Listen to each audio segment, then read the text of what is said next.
ఉన్న స్థలమును సరళము చేస్తున్నాను. నేను ఎలా చేయుచున్నాను అంటే, ముందుగా పోచున్న మెట్ల ఉన్నదాన్ని సరళం చేయుచున్నాను.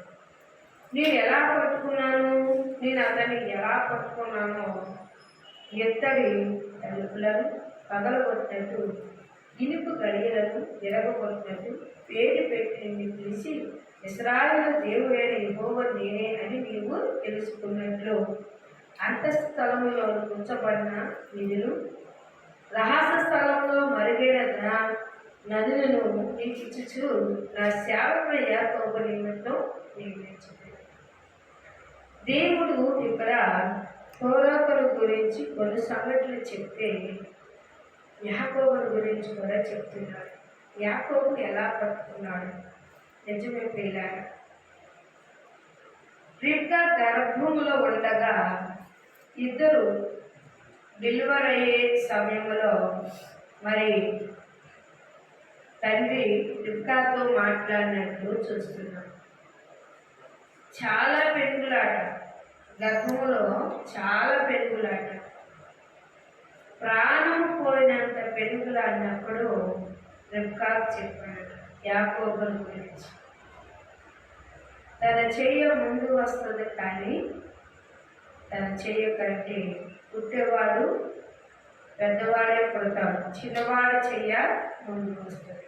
మరి దేవుడు వాక్యం సెలవిస్తుంది, అతను ఎప్పుడు పట్టుకున్నాడు అంటే తల్లి యొక్క గర్భంలోనే పట్టుకున్నాడు. తను పట్టుకొని దేవుడు ఎలా నడిపించాలో అని మనం చూస్తే ప్రియులారా,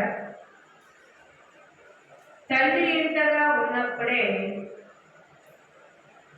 అన్నకు రావలసిన సరాస్తి తనకే దక్కినట్లు, అన్నకు రావాల్సిన దీవెన తనకే వచ్చినట్లు. మరి దానిని బట్టి మనం చూస్తే ప్రియులారా, దీవెనను బట్టి దొంగిలించాలని పెనుగులాన్ని కొట్టుకుంటారని భయపడుచున్నప్పుడు ఆ యొక్క రిబ్కా తన కుమారుని తన మేనమామికి వెళ్ళిపోమన్నప్పుడు చూసారా, అక్కడ కూడా దేవుడు తనకి తోడుగా ఉన్నాడు. మంద కాస్తున్నప్పుడు కూడా తోడుగా ఉన్నాడు, వివాహాల్లోని తోడుగా ఉన్నాడు. మామ ఇంట ఉన్నప్పుడు కూడా మామ ఇవ్వలేని ఆస్తిని కూడా పరలోక తండ్రి తన తండ్రిని సమకూర్చాడు.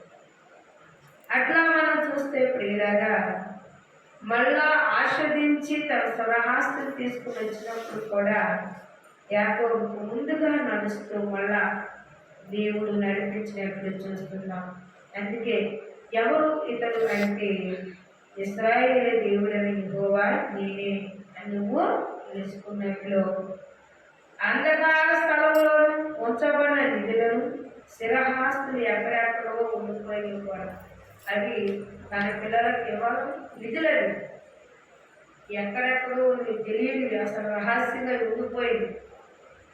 అలాంటి నిధులు కూడా బయలుపరిచి తన పిల్లలకు ఇస్తానంటున్నాడు. హల్లెలూయా, హల్లెలూయా. తను ఆస్వాదించినప్పుడు నేను ఎలా ఇస్తానని చెప్పడానికి యాకోబుని ఉదాహరణగా చూపించాడు. మరి యాకోబుని ఎలా దీవించారు ప్రియులారా? ప్రాణభయముతో అమ్మకే సగం ఆస్తి ఇచ్చేశాడు. అయినా సరే దేవుడు తన మగల్ని వెనుగులాటలోని జాకోబ్ అనే పేరు కొట్టివేసి ఇశ్రాయేలుగా మార్చివేశాడు. హల్లెలూయా, హల్లెలూయా. ఎంత ఆశీర్వాదము! అందుకే ఇక్కడ అంటున్నాడు, అంధకార స్థలములో నుంచి ఉంచబడిన నిధులు, రహస్యమైన స్థలములోని మరుగైన ధనం నీకు ఇచ్చింది. నా సేవకుడు యాకోబు నిమిత్తం నేను ఏర్పరిచిన ఇశ్రాయేలు నిమిత్తం నేను నీ పేరు పెట్టి పిలిచి హల్లెలూయా, హల్లెలూయా. ఎలా పిలిచాడంట? పేరు పెట్టి పిలిచాడంట. దేవుడు పేరు పెట్టి పిలుస్తాడు.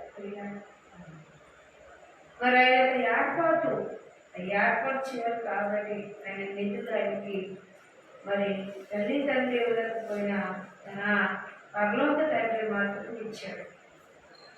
అందుకే వాక్యం సెలవిస్తుంది ప్రియుల.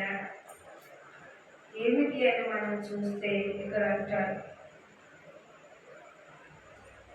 నీవు నన్ను అనుకుంటే నీకు నిధులు నిలిపించింది, నేను యెహోవాను, మరి ఏ దేవుడు లేడు.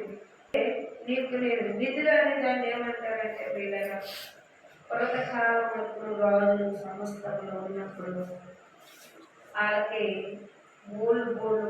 కోట్లు ఆస్తులు బాగా, ఆ బ్యాంకులు ఈ బ్యాంకులు అక్కడ ఇక్కడ దాయిగా ఉండే నిధులు అవి ఏం చేస్తారంటే చాలా బంగారం కానీ కలకాలున్న ధనాన్ని కూడా ఏం చేస్తారంటే భూమిలోని పాత్రేస్తారు.